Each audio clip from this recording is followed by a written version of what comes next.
So guys நம்மளோட blue Maaf வந்து second time egg வச்சுருக்கு.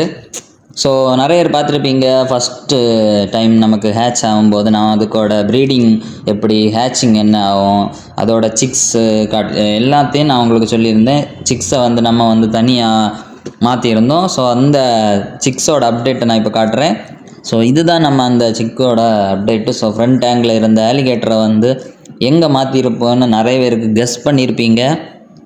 ஸோ அந்த குட்டிகளெல்லாம் நம்ம இந்த ஃப்ரண்டில் பாண்டில் விட்டுட்டோம். ஸோ எல்லாமே நேச்சுரல் லைட்டு தான். ஸோ கலரேஷன் பார்த்திங்கன்னா உண்மையிலே வேறு லெவலான கலரேஷன். ஸோ உங்களுக்கு இந்த வீடியோவில் பார்த்தாலே தெரியும் அதோட ப்ளூ மாஃபோட எப்படி அந்த கலர், எலக்ட்ரிக் ப்ளூ மாஃபோட கலர் கரெக்டாக பேட்டர்ன் எல்லாமே கரெக்டாக விழுந்திருக்கு.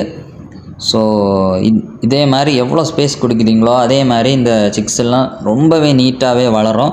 அப்புறம் பார்த்திங்கன்னா நம்ம கான்விக்ட் குட்டிகளை இதில் தான் விட்டுருக்கோம். ஸோ உங்களுக்கு இதில் பார்த்தாலே வீடியோவில் உங்களுக்கு ஓரளவு உங்களுக்கு தெரிஞ்சிருக்கும், டீட்டெயிலாக பார்த்தாலே உங்களுக்கு கண்டுபிடிச்சிடலாம். ஸோ 2 சிக்லெட்டும் கிட்டத்தட்ட அந்த பேட்டர்ன்ஸ் மேலேருந்து பார்க்கும்போது ஒரே மாதிரி இருந்தாலும் கொஞ்சம் டீட்டெயிலாக நீங்கள் அதை பார்க்கும்போது உண்மையிலேயே உங்களுக்கு டிஃப்ரென்ஸ் எல்லாமே தெரியும். ஸோ அதையும் நம்ம ஃப்ரெண்டு தொட்டியில் போட்டிருக்கோம். அடுத்த அப்டேட்டுக்கு சப்ஸ்கிரைப் பண்ணி வச்சுக்கோங்க.